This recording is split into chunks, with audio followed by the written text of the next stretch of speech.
Hey guys, so we're still talking about encouragement, and today our main idea is make me an instrument, and we have a special guest to read our verse. Hey everybody, hope you're doing good. Okay, he said to his disciples, the harvest is plentiful, but the workers are few. Matthew 9:37. Hey guys, welcome to another devotion with Sammy, Emma, and Debbie. That was so fun to see Debbie. Like they said, today we're talking about the theme of make me an instrument, which can be kind of hard to understand, and also our verse is a little bit confusing too. The harvest is plentiful, but the workers are few. So I'm going to read what's in here, and then we'll talk a little bit more about what these can mean for us. So the author is talking about Francis of Assisi, if I'm saying that right. It says, Francis of Assisi was a wealthy, high-born man who lived hundreds of years ago. He felt that his life was incomplete. Even though he had more than enough wealth, he was a very unhappy man. One day, while he was out riding his horse, he met a leper. The leper was loathsome and repulsive in the ugliness of his disease. Something moved Francis to dismount his horse and fling his arms around this person. In the arms of Francis, the leper's face changed to the face of Christ, and Francis was never the same again. Francis of Assisi spent the rest of his life serving his Lord Jesus Christ.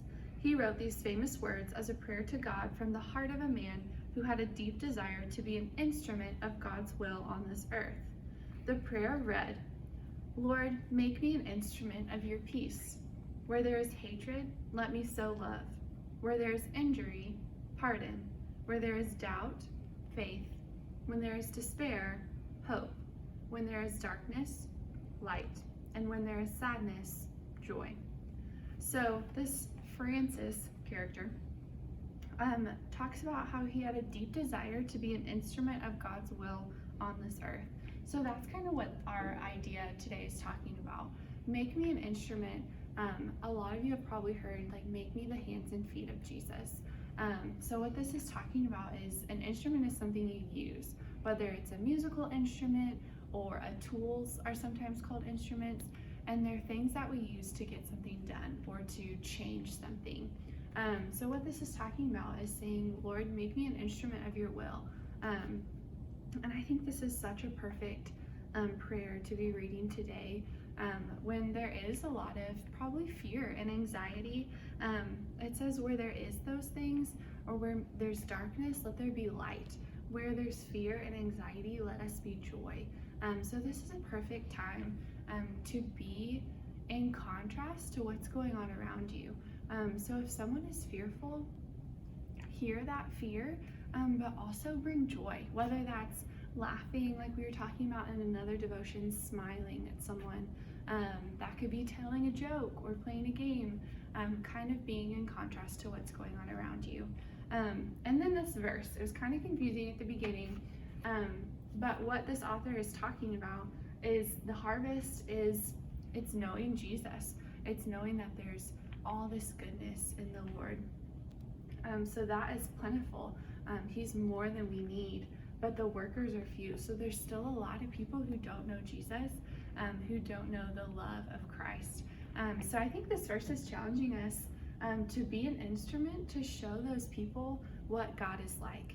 And like we said, in this time where we're not able to come here, or we're not able to go as many places as we went before, this is a perfect time to be joyful and to be without fear, so that people can know we don't have to be fearful because we know that God is above all of this. So our challenge today is to think about if you're willing to put in the work necessary to tell people about Jesus. So it's a lot of work to be different than what's going on. It's a lot of work to not be fearful and not be anxious. But it's thinking about, am I willing to do that so that people will know Jesus?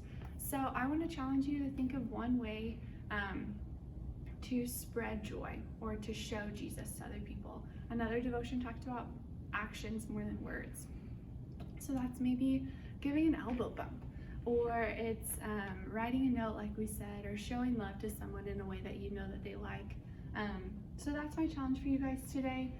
stay tuned for more devotions. They might look a little bit different, but we really want to continue doing these for you guys. And we're excited to see you soon.